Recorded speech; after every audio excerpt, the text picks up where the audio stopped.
So once you get all the fucking hardware you need, oh, and that's not even talking about control. Hold on, we're not even done talking about this. Now controllers are the worst part of the whole situation because DualShock 2s notoriously suck. Well, they don't suck, but they just fucking they crap out really easily. They don't like. They'll be functional for a long time, but they won't be like tip-top sensitivity. The sticks will get like a little bit of drift on them. They have like ghost inputs because a lot of them, there's a bunch of different models of DualShock 2 is another thing. So it's like really hard to jerry-rig like cases from one DualShock 2 and put them on another. And a lot of common DualShock 2 models, they have like the pressure sensor pad that the buttons press. In order to that like send the sensor to like that send the input to the motherboard. That pressure sensor pad is not even connected to the motherboard on very many PS2 controllers. So what you end up having to do is if you get ghost inputs, you have to like tape the pressure sensor pad to the motherboard, and then say like even then the buttons start to lose their sensitivity a little bit. And these are things you won't really notice unless you've like been running this game like a lot. Like you'll just be like, oh, my PS2 controller's fine, but then like you play on a good one and it's like, oh shit, it's like that type of thing, right? It's like GameCube controllers are like that too. And so yeah, that's like the biggest nightmare about playing on like actual original hardware here is like getting your PS2 controller to not be complete fucking trash. And then you'll have like a PS2 controller. After all this taking apart controllers and like fucking Frankensteining shit together and going on fucking Craigslist and buying like used controllers for like $10 and they're like covered in cum and dust and stuff. And like they sometimes work and sometimes don't. And you have to like take them apart and blah, blah, blah. And like figure out all this shit. Maybe you're even like soldering on different sticks and stuff like that. And after that, say you finally have a good controller, you know, it lasts like a month maybe before it starts having problems again, you know? Like really tiny, again, when I say having problems, it's like stuff that only a speedrunner would notice, you know? Like it still functionally works, but, you know, it's just like how specific are we gonna be there?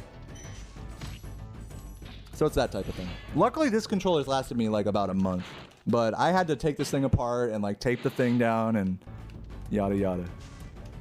So, okay, so now we have a decent console with like a disc laser, you know, and disc tray that all works, you know, reasonably well. You know, the game's not crashing when you load it up and go into certain levels and touch certain dragons.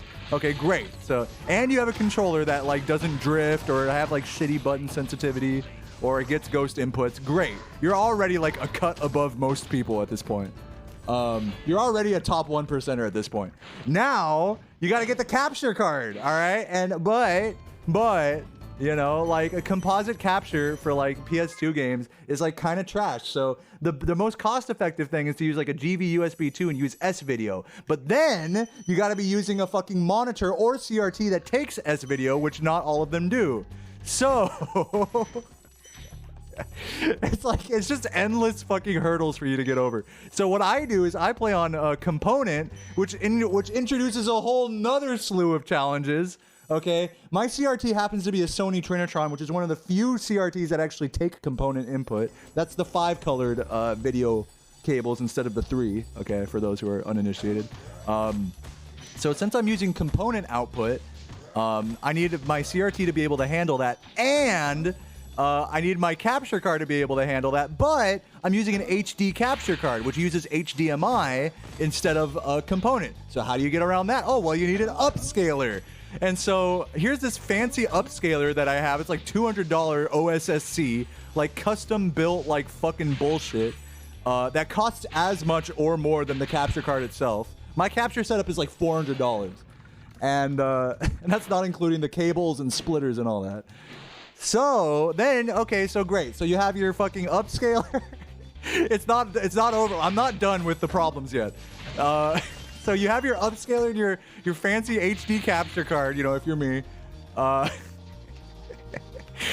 Then you start doing run. Oh shit, I fucked that up. Then you start doing runs and you realize that the fucking game capture is desynced with your audio.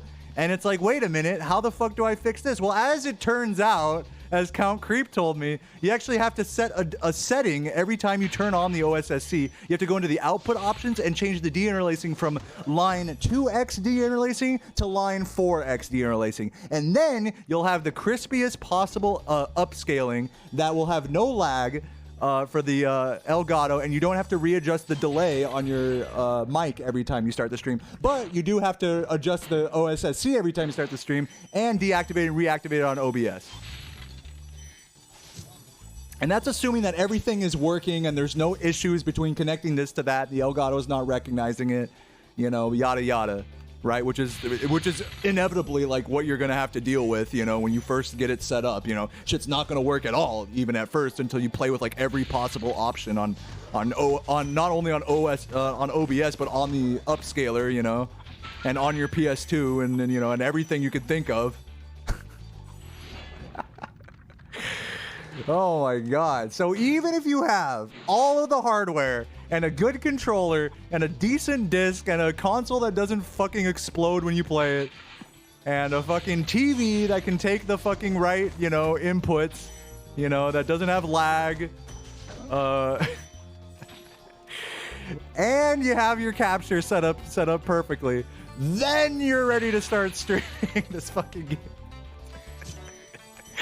So you can kind of understand why it's like kind of hard for people to get into this game, and that's part of why it's like such a blessing. Okay, here's like an overarching thing now.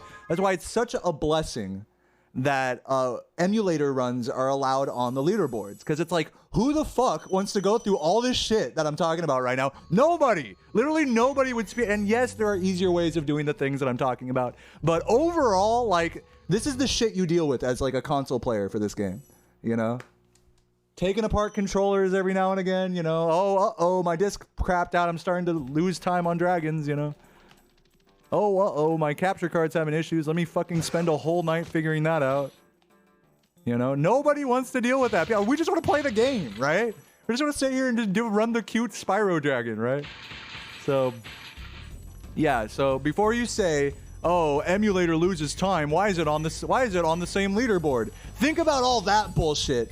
You know, and then ask yourself, like, maybe we should just allow emulator on the same leader. Oh, shit. I went the wrong way. I'm losing time. This run was ahead. Anyways, well, whatever. I don't mind killing the run for that rant. I hope that rant, like, sheds some lights on how fucking hard it is to set this shit up. I was texting some guy on a Discord last night, literally taking pictures of my, like, OSSC and Elgato and, like, explaining it all via text. And, like, it still doesn't even make sense. Trying to explain, like, the splitters and everything. It's just like a fucking what the fuck. You have to be a serious nerd for this shit in order to, like, actually, like, have a setup that works. It's like hilarious how stupid it is. Like, nothing worth doing comes easily. That's, like, the perfect example of that. And then once you do all this shit, you gotta actually get good at the game and not, like, go into depression and shit. You know what I mean? Like, you know, like, then the real fucking journey starts, you know? And then imagine, like, 90% of people, after doing all that shit, they fucking play the game for like a month or two and they're like, eh, this game isn't really for me. Let me move on to Super Mario 64 or some shit, you know? It's like... This is what, like, streaming is... This is what streaming retro games is like. And speedrunning.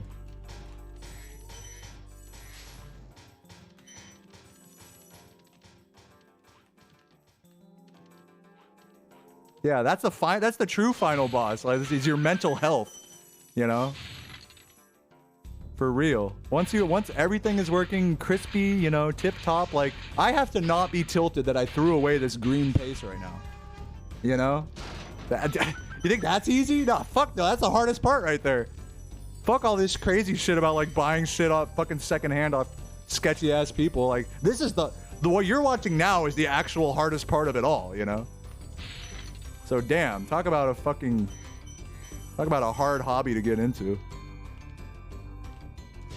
So yeah, but luckily it's not as hard as I'm making it out to be, because you can just download an emulator and just screen capture that, and that's good enough if you're just casually gaming, you know, casually speedrunning.